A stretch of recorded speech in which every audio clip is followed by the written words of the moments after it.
Bonjour à tous, pour le MAG aujourd'hui, je suis accompagné de Adélaïde Gandry, présidente de l'association Ping Parcours. Bonjour Adélaïde. Bonjour Mathis. Donc pour présenter brièvement l'association avant de commencer, donc Ping Parcours, c'est la première association française de parcours féminin. Donc pour les auditeurs et auditrices qui ne connaissent pas encore cette discipline, c'est un sport urbain inspiré des fameux Yamakasi. Donc c'est un sport acrobatique qui consiste à franchir des obstacles urbains ou naturels par des mouvements rapides, agiles et sans l'aide de matériel. Donc avant de commencer à rentrer dans les détails, quelle est l'histoire de Ping Parcours ? C'est une association qui est née en 2010. C'était une envie de Charlène L'Église et j'ai un trou de mémoire là tout de suite maintenant, et Stella Benkte, pardon, excusez-moi, qui faisait du parcours dans différentes associations et qui adorait ça et qui trouvait qu'elles avaient plein de copines et plein d'autres filles qui essayaient ou qui en faisaient, mais qu'il leur manquait quelque chose. Et du coup, elles ont fait des rassemblements aléatoires, on va dire, qui n'étaient pas organisés spécialement au début.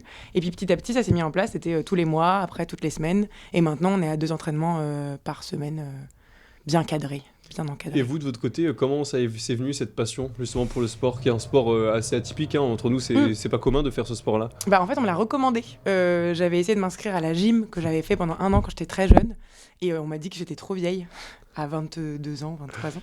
Et donc, je cherchais autre chose. Et j'ai un ami qui m'a dit « Mais Adélaïde, pourquoi t'essayes pas le parcours ? Je pense que ça tirait parfaitement. » Vu que je grimpais déjà partout et que j'étais assez active en extérieur, je suis allée tester et j'ai jamais pu m'arrêter. Et ça fait combien de temps du coup maintenant ? Ça va faire 7 ans. Ah, donc une belle histoire avec le sport pour le moment. Et c'est pas prêt de s'arrêter. Avec l'association, du coup, vous proposez des entraînements hebdomadaires. Ouais. Mais au-delà de ça, qu'est-ce que vous faites pour essayer du coup de contribuer à la féminisation de ce sport au grand public ? On vient en parler déjà dans les médias, histoire de dire que ça existe, qu'il y a des filles aussi qui font ce sport-là. Et puis on organise d'autres événements. Par exemple, là, il y a 2 semaines, on a organisé un week-end féminin à Annecy. Et donc c'était un rassemblement pour des gens, parce que nous là on s'occupe des Parisiennes principalement ou de la banlieue. Et là, c'était vraiment ouvert à toutes les Françaises ou même les étrangères qui pratiquaient, qui étaient là en ce moment et qui avaient envie de venir s'essayer à la discipline ou alors d'échanger avec d'autres traceuses. Et vous avez comme projet de vous répandre un petit peu dans la France avec d'autres clubs, peut-être, je sais pas, à Marseille, à Bordeaux, enfin dans d'autres villes de France ? Il y en a déjà en fait des associations un peu partout en France, ça c'est vraiment bien répandu. Après c'est vrai que ce qu'on propose, c'est-à-dire des cours féminins, c'est pas forcément la seule solution qu'il peut y avoir pour rendre cette pratique plus mixte. Il y a plein d'autres façons de faire, donc on n'a pas spécialement envie de développer plus de cours féminins ailleurs. Par contre on voudrait effectivement qu'il y ait plus de femmes qu'en face partout en France. Et pour ça, ça va être aussi discuter avec les autres associations, voir ce qu'on peut mettre en place, parce que dans chaque région, il va y avoir des problématiques différentes et des difficultés différentes pour l'accessibilité à cette pratique par les femmes. On est en train d'en parler justement, la féminisation de cette discipline, elle se fait difficilement. Les femmes représentent que 15% des licenciés de parcours en France. Comment vous expliquez, vous, ce fossé justement entre les hommes et les femmes dans la discipline ?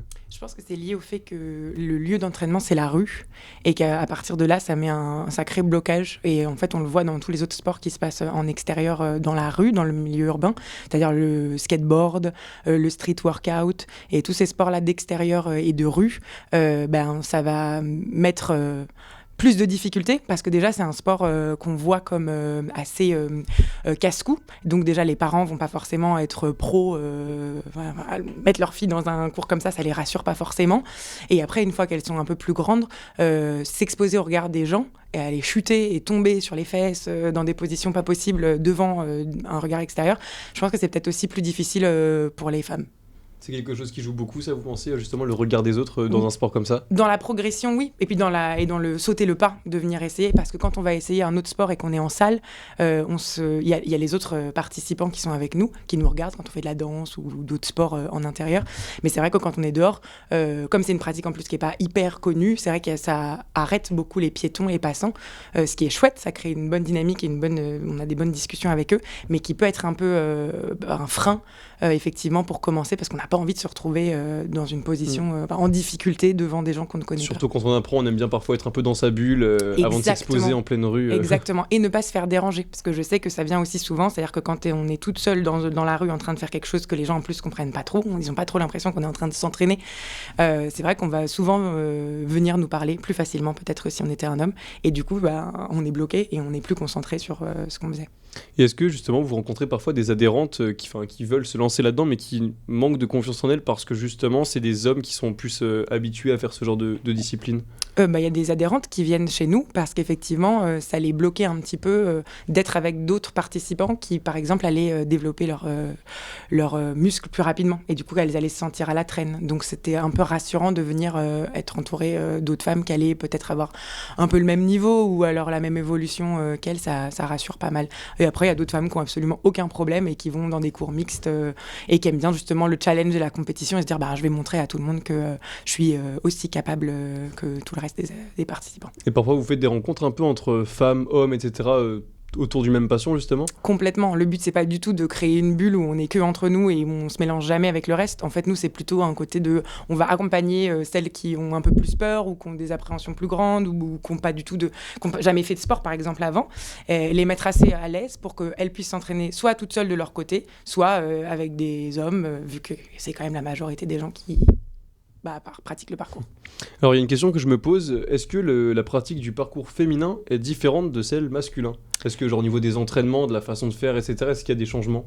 Je dirais pas dans la technique parce qu'on apprend exactement les mêmes mouvements de la même façon. On commence par un échauffement, après on passe à la pratique avec des mouvements spécifiques au parcours et puis on finit parfois par du renforcement musculaire.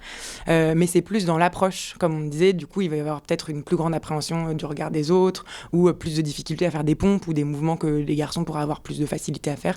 Et donc on va plus, mettre l'accent sur des exercices qui vont les aider à débloquer soit la peur du regard des autres, soit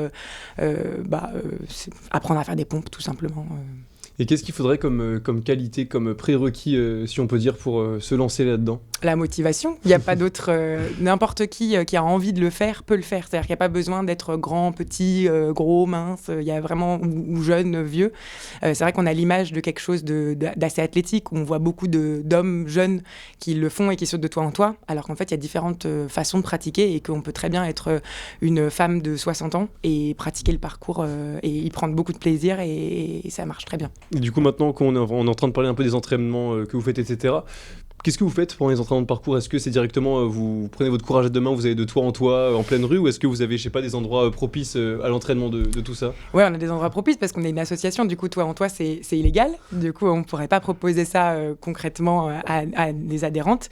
Donc non, en plus, dans la pratique, c'est vraiment du pas à pas. Et donc, on commence avec des hauteurs qui sont tout à fait accessibles et pas dangereuses, mais qui sont quand même hyper impressionnantes. C'est-à-dire que quand on n'a jamais fait de parcours, monter sur un petit rebord en béton et devoir sauter, on imagine tout de suite le pire avec la cheville, les tibias. C'est pas besoin d'être sur un immeuble ou un toit pour avoir l'impression que c'est flippant ou impressionnant.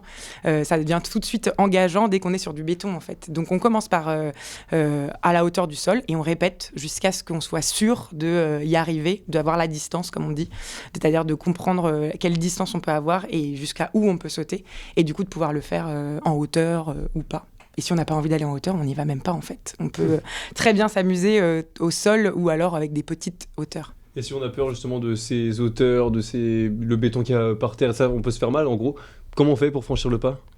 C'est ce que je disais, on essaye sans hauteur, on essaye à des endroits qui nous font moins peur, et à force de répéter, on commence à prendre confiance dans la technique, en se disant là j'arrive très bien à sauter à cet endroit-là, je vois pas pourquoi, parce que c'est 1 mètre plus haut, j'y arriverai pas. Donc on y va vraiment au rythme des participantes, et on essaie de leur apporter des conseils et des choses adaptées.